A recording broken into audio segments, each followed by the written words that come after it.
നമസ്കാരം. ഇൻഫെക്ട് ന്യൂസിലേക്ക് ഏവർക്കും സുസ്വാഗതം.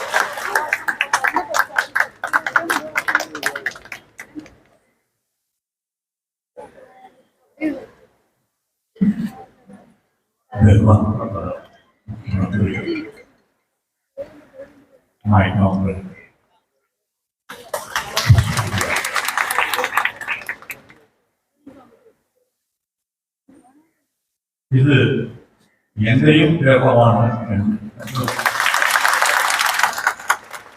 ചെറുപ്പം മുതലേ എനിക്ക് ബോധ്യപ്പെടുത്തിയ മലയാളികൾക്ക് നന്ദി, നമസ്കാരം.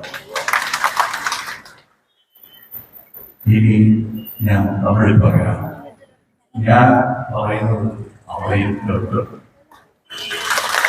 അതുകൊണ്ടാണ് இன்று தெற்கு தேய்கிறது என்றெல்லாம் புலம்பிக் கொண்டிருக்காமல் தெற்கை உதாரணமாக காட்டிக் கொண்டிருக்கும் முக்கிய தலைவர்களில் மூலமானவர் இதை பிரபலப்படுத்த வேண்டியது என் கடமையாக நினைக்கிறேன். சித்தாந்தங்கள் எவ்வாறாயிருந்தால் அவர் கம்யூனிஸ்டாகவும் நாம் சென்ட்ரிஸ்டாக இருந்தாலும் மக்கள் சேவையில் நாங்கள் இருவருமே காங்கிரஸ்தான். இந்த சித்தாந்த வேறுபாடுகளில் நூற்றாண்டு கடந்து கொண்டிருக்கிறது. மக்கள் தான் நாம் சித்தாந்தம் என்று மாறும் காலம் நெருங்கிக் கொண்டிருக்கிறது. வரும் மொழியில் ஒரு சின்ன விமர்சனத்தை பாஸ்கரன் சார் முன்னால் வைத்தார். அந்த ஒரே வழியில் வந்துவிட்டிருந்தோம்.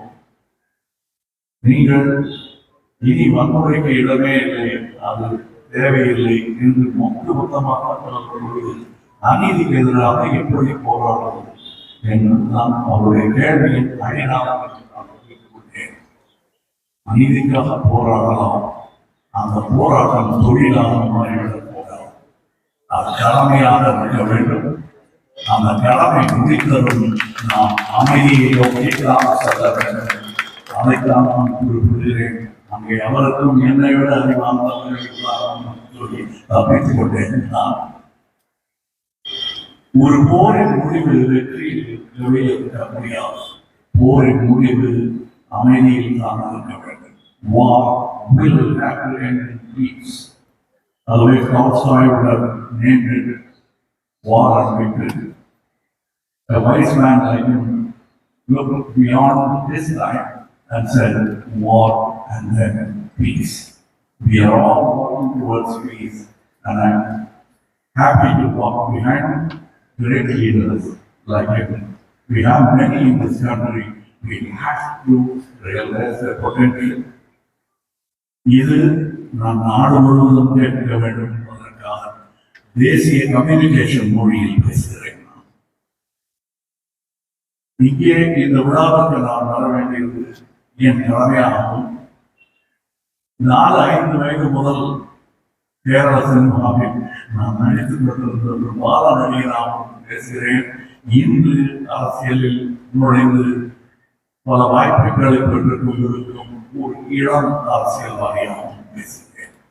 இப்படிப்பட்ட தலைவர்களை நாம் போற்றி விமர்சனங்களுக்கு அஞ்சாதவர்கள், அதற்கு நேர்மையான பதிலை கொடுக்க தெரிந்தவர்களுக்கு நாம் விமர்சனத்தோடு கூறி அவர்கள் செய்தவர்களுக்கான பாராட்டையும் கொடுக்கவில்லை என்றால் அவர்கள் துவண்டு விடுவார்களோ என்ற பயம் எனக்கு இருக்கிறது. இத்தகைய தலைவர்கள் சற்றே சொன்னாலும் கேரளம் பல மாமாங்கங்கள் பின்தங்கிவிடும் என்பதுதான் என்னுடைய பயம். அவர்களை சந்தோஷமாக வைக்கிறீர்கள். ஆயுட்காலம் போதாது என்று நான் சொல்வது என்னுடைய சுயநலம் தான். அவருடைய நலம் பெறுதி என்பதை விடக்கூட இந்த மாதிரி தலைவர்கள் இன்னும் நீண்ட நாள் வாழ வேண்டும் என்பது சுயநலமாக நான் வைக்கும் என்னுடைய கோரிக்கை. ஆரோக்கியம் அவருடைய ஊர்வலிக்கும்படி கேரளம் முன்னேற வேண்டும். முன்னேறும் என்ற நம்பிக்கைக்கான எல்லா உதாரணங்களையும் நீங்கள் கொடுத்து கொண்டிருக்கிறீர்கள். அதை பார்த்து ஆரோக்கியமான பொறாமையை தமிழகம் பெற்றுக் கொண்டிருக்கிறது.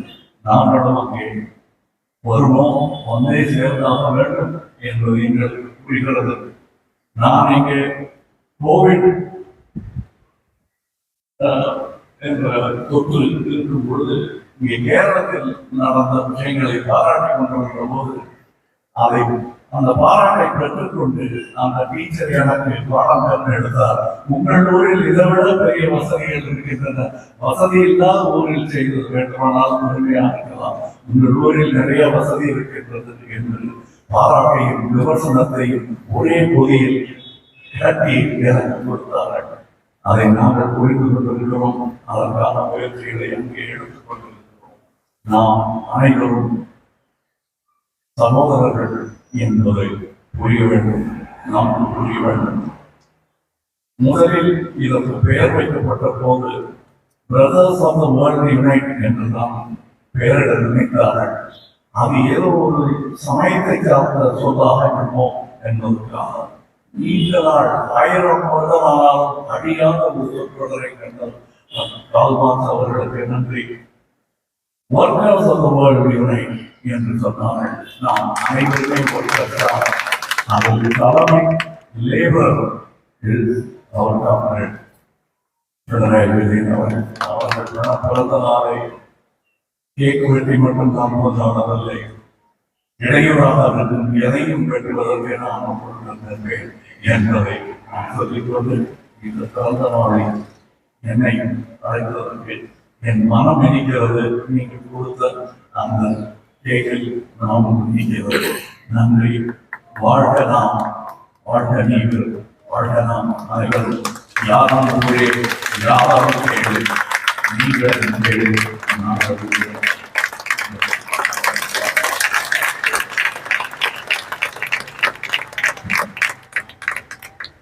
ജൂൺ മാസം ഭയങ്കര വാർത്തകളും വിശേഷങ്ങളും ഇവിടെ അവസാനിക്കുന്നില്ല. കൂടുതൽ വാർത്തകളും വിശേഷങ്ങളുമായി വീണ്ടും കണ്ടുമുട്ടുന്നതുവരെ ഏവർക്കും നന്ദി, നമസ്കാരം.